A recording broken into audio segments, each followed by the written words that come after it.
Earlier this month, State Senate President Warren Peterson told us on Arizona's Morning News about a letter he sent to the Assistant Attorney General of the U.S. asking that the Department of Justice investigation of Phoenix's police department, launched under Joe Biden, not result in a federal monitor overseeing the department. Now, this week, the chairman of the Maricopa County Board of Supervisors, who joins us on Arizona's Morning News, sent a letter to Pam Bondi, the Attorney General, asking for the same thing. But Supervisor Galvin, you started your letter by pointing out something you're very familiar with, just how much that federal monitoring has cost Maricopa County Sheriff's Office.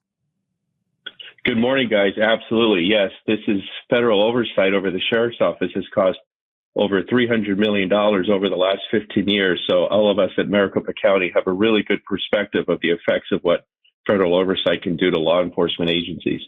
You're also an attorney. You and I have talked on my political podcast. Thomas Galvin here, a supervisor in Maricopa County, the chairman of the Board of Supervisors. This money goes to lawyers, right? And there's no incentive for these lawyers to end their oversight. That's absolutely correct. This lawsuit was filed in 2007 under a different sheriff. We've had 4 different sheriffs since.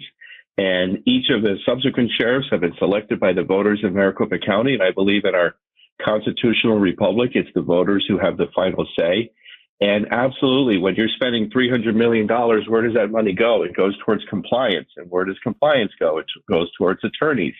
One of those attorneys happens to be named a monitor who lives out of state, but gets paid millions of dollars a year to write reports about the sheriff's office.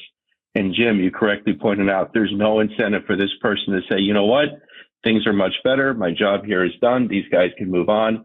It hasn't happened. And that's why I wrote the letter to the Attorney General in Washington, D.C., saying this is certainly something that should not happen to the Phoenix Police Department because, first of all, it would be devastating for the police officers who work there. And also, just as importantly, it would not be good for the public safety of our residents. Let's talk a little bit about the Phoenix Police Department. Was there anything in the DOJ report that you believe the department needs to address? Do any changes need to be made in the department? Well, the Phoenix Police Department is not under jurisdiction of Maricopa County. I was just pointing out our experience that we have seen with the devastating effects of federal oversight over the sheriff's office.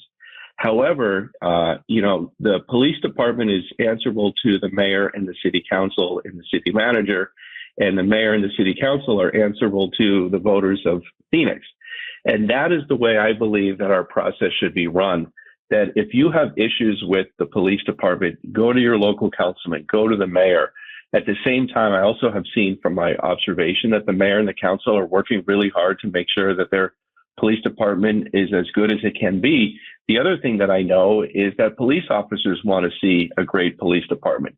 The issue that I have is that if the Phoenix Police Department comes under federal oversight, in this instance would be under the Department of Justice and not under a federal judge, as it is with the sheriff's office, is that really the best way to improve not just the Phoenix Police Department, but any police agency? Because this is happening throughout the country.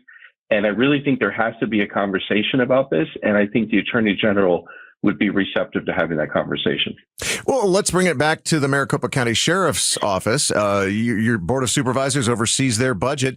Is there any way out? Is there any way to, I almost hate to use this term, but is there any way to crawl out from underneath this supervision of the Sheriff's Department? Or does it just have to be when this judge decides, okay, yeah?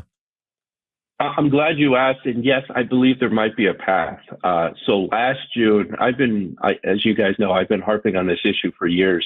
Last June, I issued a statement when Joe Biden and his DOJ sent a warning shot to the Phoenix Police Department saying, hey, this would be a bad path to go.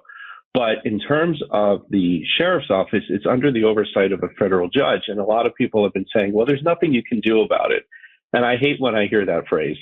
So I was thinking and thought long and hard, well, what can we do about it? Well, the fact of the matter is that the Board of Supervisors control the purse. They control the purse strings of the different agencies.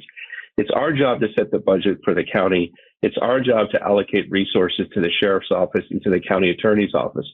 But if the money that we're spending on the sheriff's office is being overseen and dictated by a federal judge, I believe that there's some legal and constitutional impacts here. So when I became chairman in January, I outlined in my speech, and to me it was the most important part of my speech, that we're going to be looking at legal options to see what we can do to get out of that, including possible lawsuit. We're not there yet, but we've been examining it for the last few months. Thomas Galvin, thank you so much for your time and for, a little bit more in-depth information on something that is costing taxpayers a lot of money. Are we getting any good out of it, though? He is the chairman of the Maricopa County Board of Supervisors.